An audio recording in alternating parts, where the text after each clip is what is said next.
கிறிஸ்துவில் அன்பானவர்களே, இயேசு கிறிஸ்துவின் நாமத்திலே வாழ்த்துக்கள். இன்றைய அனுதின உணவில் கர்த்தர் நமக்கு கொடுக்கிற வார்த்தை நீதிமொழிகள் 16:7. ஒருவனுடைய வழிகள் கர்த்தருக்கு பிரியமாயிருந்தால் அவனுடைய சத்துருக்களும் அவனோட சமாதானம் ஆகும்படி செய்வான். ஒருவனுடைய வழிகள் கர்த்தருக்கு பிரியமாயிருந்தால் அவனுடைய சத்துருக்களும் அவனோடு சமாதானம் ஆகும்படி செய்வான். இன்றைக்கி இந்த உலகத்தில் யார் நமக்கு சத்துரு, யார் நமக்கு நண்பன் என்று அடையாளம் கண்டுகொள்ளாதபடிக்கு தான் இன்றைய வாழ்க்கை இருக்குது. கூடவே இருந்துருவாங்க, நமக்கு துரோகம் பண்ணிட்டு குழி பறிச்சுட்டு போயிடுவாங்க. யாருன்னே தெரியாது, அவங்க நமக்கு நல்லது செய்வாங்க. கவனித்து பார்த்துருக்கீங்களா? நம்ம கூடவே இருப்பாங்க, நம்ம கூடவே இருந்து எல்லாமே நம்ம இதிலே அவங்க அனுபவிப்பாங்க, நம்ம இடத்துல நல்லா பழகுவாங்க, எல்லாமே செய்வாங்க. ஆனால் நம்மிடத்திலிருந்து ஏதாகிலும் ஒன்றை எதிர்பார்த்து நம்மிடத்திலிருந்து அவர்கள் ஏதாவது ஒரு பலன் அடைய வேண்டும் என்று அவங்க இருந்திருப்பாங்க. ஒரு கால சூழ்நிலையில் அந்த பலன் அவங்களுக்கு கிடைக்காதுங்கிறப்போ நமக்கு துரோகம் பண்ணிட்டு போயிடுவாங்க. அதே போல் யாருன்னே தெரியாது, அவங்க நம்மக்கிட்ட அவங்க பேசியிருக்க மாட்டாங்க, பழகியிருக்க மாட்டாங்க. அவங்க நமக்கு ஏதோ ஒரு விதத்தில் ஒரு நன்மையை செய்வாங்க. இதெல்லாம் விட நம்ம சண்டைக்காரர் இருக்கிறாங்க பார்த்தீங்களா, நாம் யாராவது ஒருத்தர் சண்டை போட்டிருப்போம், யாராவது ஒருத்தர் நம்ம கூட சண்டை போட்டிருப்பாங்க. நம்மளை அவங்க விரோதிகளாக நினைப்பாங்க, நாமும் கூட சில நேரத்தில் அவங்கள விரோதிகளாக நினைப்போம். இவங்ககிட்ட பேசக்கூடாது, இவங்ககிட்ட பழகக்கூடாது, இது தவறு, இவங்க ரொம்ப வஞ்சகம் உள்ளவங்க, இவங்க ரொம்ப மோசமானவங்கன்னு ஒரு சிலரை நாம் என்ன பண்ணியிருப்போம்னு கேட்டிங்கன்னா, நம்முடைய கணக்கீட்டில் வைத்திருப்போம். அவங்ககிட்ட பழக மாட்டோம், பேச மாட்டோம்.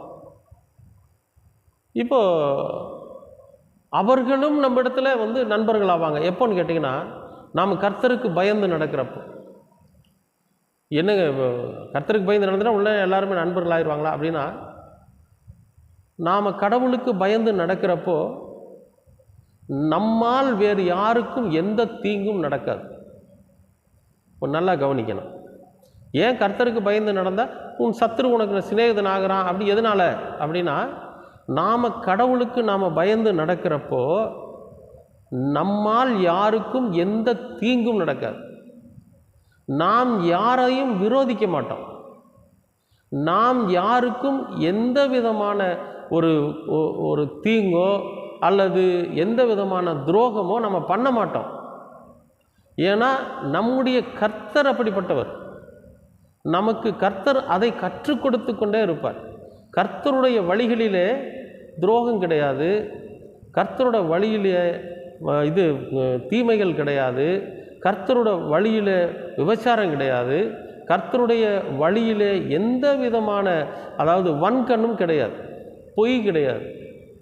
அப்போ நாம் கர்த்தரோட வழியை பின்பற்றுகிற போது நமக்குள்ளேயும் அதுதான் இருக்கும், நாமும் அப்படிப்பட்டவர்களாக தான் இருப்போம். அப்போ நம்மை விரோதித்தாங்க பார்த்தீங்களா, நம்ம மேலே விரோதம் பாராட்டிகிட்டு இருப்பாங்க பார்த்தீங்களா, சத்துருக்கள். இவனை எப்படியாவது நம்ம எதோ பண்ணிடணும், இவனை எப்படியாவது நம்ம அழிச்சிடணும், இவனை எப்படியாவது நம்ம கீழே விழ பண்ணிடணும், இவன் எப்படியாவது இவன் அழியிறதை பார்த்து நம்ம சந்தோஷப்படணும் அப்படிங்கிற சத்துரு இருக்கிறான் பார்த்தியா, அவங்க கூட நமக்கு சிநேகிதன் ஆயிடுவான். எப்படின்னு கேட்டிங்கன்னா, சார் நான் உங்களை பற்றி தவறாக நினச்சிட்டேன், நீங்கள் இவ்வளோ நல்லவங்களாக இருக்கிறீங்க, நான் உங்களுக்கு துரோகம் பண்ணிட்டேன், என்னை மன்னிச்சிருங்கன்னு சொல்லி சிநேகிதன் ஆயிடுவான். அது வேறு குடும்பத்தை சார்ந்தவர்களோ வேறு ஒரு இனத்தை சார்ந்தவர்களோ இல்லை, நம்ம சொந்தத்தில், நம்ம சொந்த பந்தத்தில், நம்முடைய சகோதரத்தில், நம்முடைய அப்பா தாத்தாவுடைய இரத்த பிறப்பில் வந்த உறவுகள் கூட அதை தான் செய்யும். நமக்கு துரோகம் பண்ண, நமக்கு சத்துருவாக இருக்கும். அது ஒரு காலகட்டத்தில் நமக்கு சிநேகிதராக மாறும். ஒரே ஒரு சின்ன உதாரணம். நான் முதல்ல டிரைவராக இருந்தேன்னு ஏற்கனவே ஒரு காணொளியில் சொல்லியிருக்கிறேன். அப்போ நான் டிரைவராக இருக்கிறப்போ ஒரு பெண் எனக்காக என்னை திருமணம் பண்ணிக்கணுன்னு அவங்க ஆசைப்படுறாங்க. நான் அவங்ககிட்ட ஒரு பேசுனது கிடையாது, கண்ணில் பார்ப்பேன், அதோட சரி. அப்போ நான் எங்கள் அம்மா கிட்ட சொன்னேன், இந்த மாதிரி இந்த பெண் வந்து என்னை திருமணம் பண்ணிக்கிறதா சொல்லியிருக்கிறாங்க, அதனால் நீங்கள் போய் கேளுங்க அப்படின்னு சொல்லி சொன்னேன். அப்போ எங்கள் அப்பாவும் எங்கள் அம்மாவும் போய் அங்கே கேட்டாங்க. அவங்க வீட்டில் போய் இந்த மாதிரி உங்கள் பெண்ணுக்கு வந்து என்னுடைய மகனுக்காக உங்கள் பெண்ணை கேட்க வந்திருக்கிறோம் அப்படின்னு கேட்க, உடனே அவங்க வேறு விதமாக பேச ஆரம்பிச்சிட்டாங்க. ஓஹோ, நீங்கள் வந்து அப்படி இப்படியா, நீங்கள் ஏற்கனவே பழகிட்டானா, பார்த்துட்டானா, இப்போ பிள்ளையை பார்த்து சிரிச்சானா, அப்படின்னு சொல்ல, இல்லை அந்த மாதிரியெல்லாம் செய்யக்கூடிய பையன் கிடையாது, உங்கள் பொண்ணும் அப்படி செய்யக்கூடிய பொண்ணு கிடையாது, அவங்க ஆசைப்படுறாங்கன்றதான் சொல்லியிருக்கிறாங்க, பெரியவங்களாம் பேசி ஒரு முடிவெடுங்க அப்படின்னு சொல்லி சொன்னப்போ, எங்கள் 2 பேர்த்துக்கு நடுவில் ஒரு சகோதரி, கிறிஸ்தவ சகோதரி, எங்களுக்கு ரொம்ப வேண்டியப்பட்டவங்க, அவங்க வீட்டுக்கு போகிறாங்க.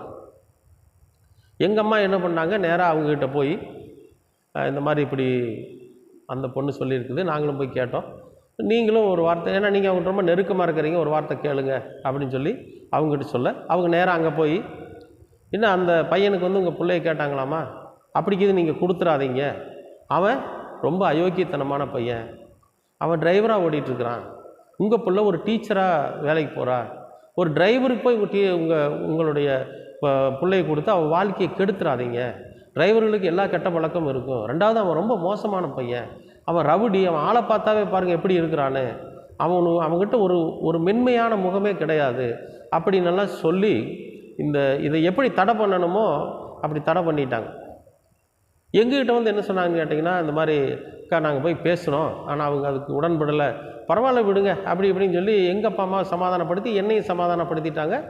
அந்த பெண்ணிடத்துக்கு நானும் தகவல் சொல்லிட்டேன், இந்த மாதிரி பெற்றோர்களுக்கு விருப்பம் இல்லை, அதனால் வேண்டாம், நீங்கள் யார் திருமணம் பண்ணி வைக்கிறாங்களோ அவங்கள பண்ணிக்கிடுங்கன்னு சொல்லி அந்த விஷயத்தை அதோட முடிச்சாச்சு. ஒரு நாள் நான் ஒரு வீட்டில் ஒரு மெத்த மேலே ஒரு ப்ரேயர் நடக்குது. அந்த ப்ரேயர் நடக்கிற இடத்துல அன்றைக்கி பிரசங்கம் பண்ணக்கூடிய பாஸ்டர் வரல, யாருமே பண்ணுறதுக்கு ஆள் இல்லை. திடீர்னு எங்கள் அம்மா சொன்னாங்க, ஏண்டா பைபிளெல்லாம் நீ படிச்சில்ல, நீ எதை ஊழியம் பண்ணலான்னு ஆசையாக இருக்குன்னு சொன்னில்ல, உனக்கு ஒரு வாய்ப்பு வந்திருக்குது, எந்திரிச்சு பிரசங்கம் பண்ணடா அப்படின்னா. உடனே நான் எந்திரிச்சு ஒரு வசனத்தை எடுத்து அன்னைக்கு பயத்தில் நடுக்கத்தில் முதல் முறையாக அங்கே பிரசங்கம் பண்ணேன். அதற்கு பிறகு பல இடங்களில் கர்த்தர் என்னை பயன்படுத்தினார். ஒரு நாள் ஒரு ஆலயத்தில் ஒரு கன்வென்ஷனில் பேசுகிறேன். அப்போ இந்த சகோதரி, அந்த சகோதரியோட வீட்டுக்காரரு வந்து என் 2 கையும் பிடிச்சிட்டு அழுன்னு அழுகிறாங்க. நான் ஏன்க்கா அழுகிறீங்க, என்ன விஷயம்னு கேட்டேன். அவங்க சொன்னாங்க, உன்னோட திருமணத்துக்கு நான் ரொம்ப தடை பண்ணேன், இன்றைக்கி உன்னை கட்டியிருந்தாலும் அந்த பிள்ளை நல்லா இருந்திருப்பா, நான் தான் தடை பண்ணேன், ஆனால் உன்னுடைய முகம் மாறிடுச்சு, என்னால் வந்து அந்த விஷயத்தை மனசுக்குள்ளே போட்டு புதைச்சி வச்சுக்கவே முடியல, அதை தான் இன்றைக்கி சொல்லிவிட்டு அழுகிறேன்னு சொல்லி அந்த சகோதரி சொன்னாங்க. அப்போ எனக்கு இந்த வசனம் தான் ஞாபகம் வந்துச்சு, உன்னுடைய வழிகள் கர்த்தருக்கு பிரியமானதாக இருந்தால், கர்த்தர் காட்டுகிற வழியில் நாம் துவக்கினா நமக்கு துரோகம் பண்ணனவங்க கூட நமக்கு சகோதரராகிடுவாங்க, நண்பர்களாகிடுவாங்க. இன்றைக்கும் அவர்கள் என்னோட உறவில் இருக்கிறாங்க. அன்பானவர்களே, ஏன் இந்த ஒரு சாட்சியை சொன்னேன்னா, நிச்சயமாக நம்ம எல்லோருடைய வாழ்க்கையிலும் நம்மை விரோதிக்கிறவர்கள், நமக்கு துரோகம் செய்கிறவர்கள், நம்மை வெறுக்கிறவர்கள், நாம் கர்த்தருடைய வழியில் நடக்கிற போது தானாக வந்து நம்ம இடத்துல நண்பர்கள் ஆவாங்க. நிச்சயமாகவே உங்களுடைய வாழ்க்கையிலும் கர்த்தர் அப்படி ஒரு அற்புதத்தை செய்வார். நீங்களும் கர்த்தருடைய வழியில் நடங்க, நமக்கு சத்துருக்களே இருக்க மாட்டாங்க, விரோதிகளும் இருக்க மாட்டாங்க, எல்லோரும் சக தோழர்களாக இருப்பாங்க. கர்த்தர் உங்களை ஆசீர்வதிப்பார். அன்பின் பரலோக பிதாவே, அருமையான நல்ல இந்த அனுதின உணவிற்காக நன்றி, இந்த நாளை ஆசீர்வதித்து கொடுத்ததற்காகவும் நன்றி. ஒருவனுடைய வழிகள் கர்த்தருக்கு பிரியமானதாக இருக்குமானால் அவன் சத்துருவும் சிநேகிதனாவான் என்ற இந்த வசனத்தின்படி எங்களுடைய வாழ்க்கையில் நாங்கள் உம்முடைய வழியை பின்பற்றி நடந்து இந்த உலகத்திலே எங்களுக்கு விரோதிகளே இல்லாமல், சத்துருக்களே இல்லாமல், துரோகிகளே இல்லாமல் நாங்கள் கண்ணியமாய், கவனமாய், மிகவும் கர்த்தருக்கு பயந்தவர்களாய் வாழ்வதற்கு நீர் எங்களுக்கு வழிகாட்டுங்க. உங்களுடைய வசனங்கள் எங்களை வழி நடத்தட்டும். உமது திருக்குமாரனாம் இயேசு கிறிஸ்துவின் வழியாய் கேட்கிறோம் நல்ல பிதாவே. ஆமென்.